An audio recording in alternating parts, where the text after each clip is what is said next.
नमस्ते दोस्तों। हम लोग इनडेफिनिट इंटीग्रेशन पढ़ रहे हैं। आज हम लोग चार और नए फॉर्मूले इंटीग्रेशन से रिलेटेड पढ़ेंगे। मैंने देखा है कि जब टीचर इनडेफिनिट इंटीग्रेशन पढ़ाते हैं तो वो सारे फॉर्मूले एक साथ लिखा देते हैं। मैं भी ऐसा कर सकता था अगर मैं एक टीचर के पॉइंट ऑफ व्यू से देखता, मगर मैं एज अ स्टूडेंट अगर सोचूं तो सारे फॉर्मूले एक साथ लिखाने में ये होगा कि आपने देखे और आपने याद कर लिए, मगर कुछ जगह पे आपका ये है कि प्रोसेस हुआ या नहीं हुआ। इसलिए मैं स्टूडेंट के पॉइंट ऑफ व्यू से चलना चाहता हूं और धीरे धीरे फॉर्मूले के साथ प्रॉब्लम को लेके उसको सॉल्व करके बताऊंगा, जिससे कि आपको क्या होगा कि आपको फॉर्मूले की अच्छी सी पकड़ हो जाएगी। तो चलिए आज हम लोग चार और नए फॉर्मूले पढ़ते हैं। तो चलिए देखते हैं हम लोग। पहला formula, integration tan x dx। ये इसका इंटीग्रेशन आता है minus log mod cos x plus C. ठीक है। Second formula, integration cot x dx log mod sin x plus C. तीसरा formula, sec x dx is equal to log mod sec x plus tan x mod plus C, या इसको हम लोग ये भी लिख सकते हैं और log mod tan pi by 4 plus x by 2 plus C. चौथा formula, cosec x dx equal to log mod cosec x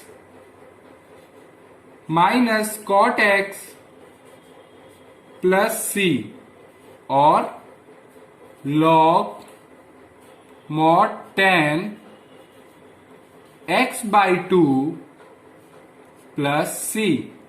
ये रहे हम लोगों के चार फॉर्मूले। अब मैं इनसे रिलेटेड आपको कुछ प्रॉब्लम भी कराता हूं, जिससे आपको ये फॉर्मूले बहुत अच्छे से आ जाएं। तो चलिए हम लोग प्रॉब्लम्स देखते हैं। Example 1। Example 1,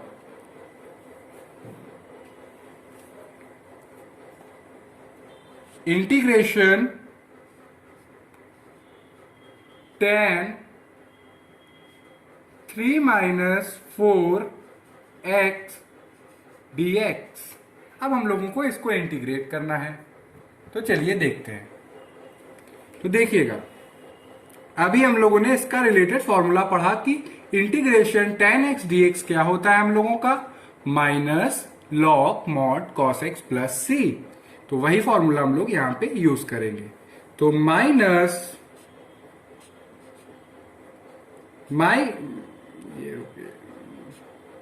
minus log mod cos 3 minus 4x mod plus C. अभी हम लोगों ने पिछले वीडियो में इंटीग्रेशन बाय सब्स्टिट्यूशन पढ़ा था। उसमें हम लोगों ने देखा था कि जब भी कोई वेरिएबल के साथ हमारा कोई कांस्टेंट होता है तो वो डिनोमिनेटर में नीचे आ जाता है। तो यहाँ पे x के साथ -4 हमारा कांस्टेंट है, तो ये हम लोगों का नीचे आ जाएगा।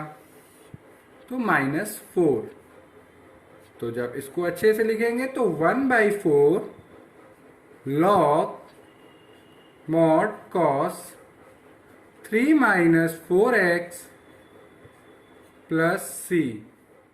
और ये हम लोगों का आ गया आंसर। अब हम लोग देखते हैं एग्जाम्पल 2। तो एग्जाम्पल 2 अब हम लोग देखते हैं।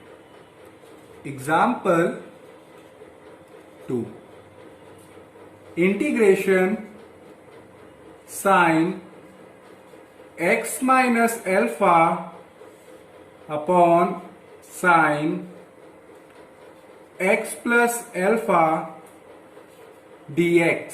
अब हम लोगों को इसको इंटीग्रेट करना है, तो चलिए देखते हैं। हम लोग लिख सकते हैं sign x plus alpha minus 2 alpha sign x plus alpha dx। यानी कि यहां पे कोई चेंज नहीं हुआ, एल्फा माइनस 2 एल्फा करेंगे तो माइनस एल्फा ही आएगा। अब हम लोगों ने ऐसा क्यों किया? क्योंकि जो नीचे x प्लस एल्फा है, अगर वैसा टर्म हम लोग ऊपर भी ला दें तो हम लोग डिवाइड कर सकते हैं जब हम लोग साइन को एक्सपेंड करेंगे। तो देखिएगा, जब साइन को हम लोग एक्सपेंड करेंगे तो ये आएगा sine x plus alpha cos 2 alpha minus sine 2 alpha cos x plus alpha, और ये sine x plus alpha dx। अब देखिए, साइन एक्स प्लस एल्फा और sine x plus alpha cancel हो जाएंगे, यानी कि डिवाइड के बाद कैंसिल हो जाएंगे, तो यह आएगा कॉस 2 एल्फा dx। ये हम लोगों ने इंडिविजुअल लिख रहे हैं, और यहां पे साइन 2 एल्फा हमारा कांस्टेंट है, वो बाहर आ जाएगा। साइन 2 एल्फा इंटीग्रेशन, और cos x plus alpha upon sine x plus alpha होता है हमारा cot x plus alpha dx। अब देखिए, कॉस 2 एल्फा हमारा कांस्टेंट है तो वो बाहर आ जाएगा, तो बचेगा अंदर क्या, इंटीग्रेशन 1 dx, जो कि आएगा x, यानी कि x कॉस 2 एल्फा। और यहां पे अभी हम लोगों ने कॉट का फॉर्मूला पढ़ा हुआ है कि कॉट एक्स क्या होता है, लॉग मॉड साइन एक्स। तो यहां पे भी वही लगाएंगे, sine 2 alpha log mod sine x plus alpha plus C. और ये हम लोगों का आ गया आंसर। ये रहे हम लोगों का एग्जाम्पल 1 और ये रहा एग्जाम्पल 2। अब हम लोग देखेंगे एग्जाम्पल 3। एग्जाम्पल 3 है हमारा 1 plus tan square x upon 1 minus tan square x dx। अब आप लोगों ने ट्रिग्नोमेट्रिक आइडेंटिटी पढ़ी होगी, कौन सी, ये वाली, कि cos 2x is equal to 1 minus tan square x upon 1 plus tan square x. ये हम लोगों ने ट्रिग्नोमेट्रिक आइडेंटिटीज पढ़ी हुई है। तो हम लोग इस रिलेशन का यूज करेंगे इस इंटीग्रेशन को सॉल्व करने में। तो देखिएगा, 1 plus tan square x upon 1 minus tan square x, ये हमारा उल्टे में लिखा हुआ है। अगर हम लोग लिखेंगे तो ये 1 अपॉन कॉस 2x dx होगा, जिसको हम लोग लिख सकते हैं sec 2x dx।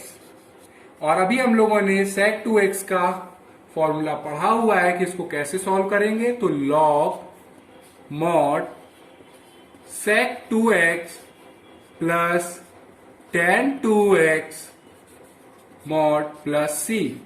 Integration by substitution से हम लोगों ने पढ़ा है कि कोई भी वेरिएबल के साथ अगर कोई कांस्टेंट होगा तो डिनोमिनेटर में आ जाएगा, तो यानी कि 2 नीचे, और ये आ गया हम लोगों का आंसर। तो ये रहे हम लोगों के 3rd एग्जाम्पल। अब आते हैं हम लोग 4th एग्जाम्पल पे। Example number 4। एग्जाम्पल नंबर 4 है हम लोगों का cot क्यूब एक्स dx। सोच रहा हूं कि यहां पे लाइन खींच देते हैं जिससे आप लोगों को कोई प्रॉब्लम ना हो, ठीक है। अब हम लोग आगे बढ़ते हैं इसमें। कॉट क्यूब एक्स, इसको हम लोग लिख सकते हैं cot x cot square x d x. और कॉट स्क्वायर एक्स की जगह हम लोग क्या लिखेंगे, cosec square x -1 cot x d x. तो देखिएगा जब मल्टीप्लाई कराएंगे तो आएगा ये cosec square x cot x d x minus cot x d x, यानी कि सिंपली हम लोगों ने मल्टीप्लाई किया। अगर हम लोग कॉट एक्स को अगर फंक्शन ऑफ एफ एक्स मान लें तो उसका डेरिवेटिव क्या आएगा, माइनस कोसेक स्क्वायर एक्स। यानी कि हम लोगों को क्या दिया हुआ है, अगर हम लोग माइनस मल्टीप्लाई कर दें तो ये minus cosec square x cot x d x minus integration cot x d x. तो अभी हम लोगों ने पिछले क्लास में या पिछले वीडियो में हम लोगों ने पढ़ी थी स्पेशल फॉर्म। अगर कोई फंक्शन और उसका डेरिवेटिव उसके साथ मल्टीप्लिकेशन में दिया हो तो सिंपल हम लोग जो फर्स्ट फॉर्म थी उसका यूज करेंगे और उसके हिसाब से अगर हम लोग रिजल्ट लिखें तो आएगा माइनस कॉट एक्स का होल स्क्वायर बाई 2। और अभी कॉट एक्स का हम लोगों ने इंटीग्रेशन पढ़ा हुआ है तो minus log mod sine x plus C. और ये रहा हम लोगों का आंसर। चलिए अब हम लोग बात करते हैं एग्जाम्पल नंबर 5 की। Example number 5, D x 5 cos x minus 12 sine x d x है।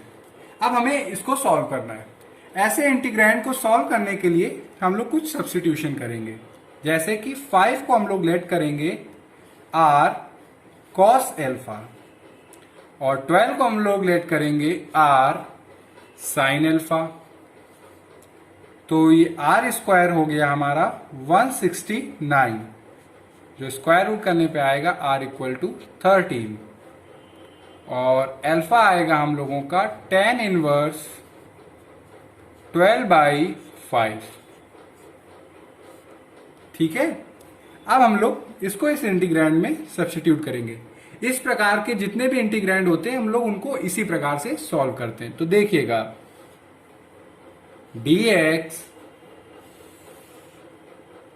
5 की जगह हम लोग क्या लिखेंगे, r cos alpha cos x minus 12 की जगह हम लोग लिखेंगे r sin alpha sin x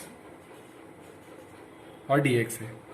अब हम लोगों ने पढ़ा होगा फॉर्मूला ट्रिग्नोमेट्रिक आइडेंटिटीज में, cos a plus b is equal to cos a cos b minus sin a sin b। तो हम लोगों का शायद cos a प्लस b की तरह हम लोगों का इंटीग्रैंड में ये लिखा हुआ है। अगर हम लोग r को कॉमन लेके हटा दें, यानी कि मेरा कहने का तात्पर्य क्या है, 1/r को हम लोग एज अ कांस्टेंट बाहर ले लें अगर, तो ये है हम लोगों का cos alpha cos x minus sin alpha sin x dx। अब इसको हम लोग अगर सॉल्व करेंगे तो ये हम लोग ऐसे भी लिख सकते हैं 1/cos x plus alpha dx। और इसको और अच्छे से अगर लिखें तो 1/r sec x plus alpha dx। अभी हम लोगों ने इसका भी इंटीग्रेंड सीखा हुआ है कि इसको इंटीग्रेशन फॉर्मूले में कैसे लिखते हैं, 1/r log mod sec x plus alpha plus tan x plus alpha का मॉड प्लस सी, और यहाँ पे अल्फा की जगह हम लोग क्या सब्स्टिट्यूट कर देंगे, tan इनवर्स 12/5, यानी कि और r की जगह हम लोग लिख देंगे 13।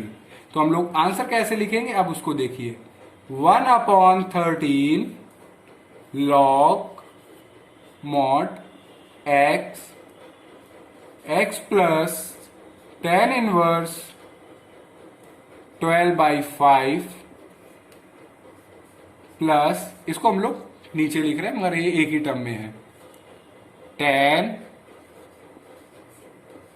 x plus tan inverse 12/5 mod plus C. ये रहा हम लोगों का आंसर। यानी कि आज हम लोगों ने वीडियो में हम लोगों ने इंटीग्रेशन से रिलेटेड 4 फॉर्मूले पढ़े और उससे रिलेटेड हम लोगों ने कितने 5 क्वेश्चंस किए। आई होप कि आपको ये समझ में आ गया हो। अगर अभी भी कोई क्वेरी हो तो आप कमेंट सेक्शन में लिख के बताइएगा। Thank you.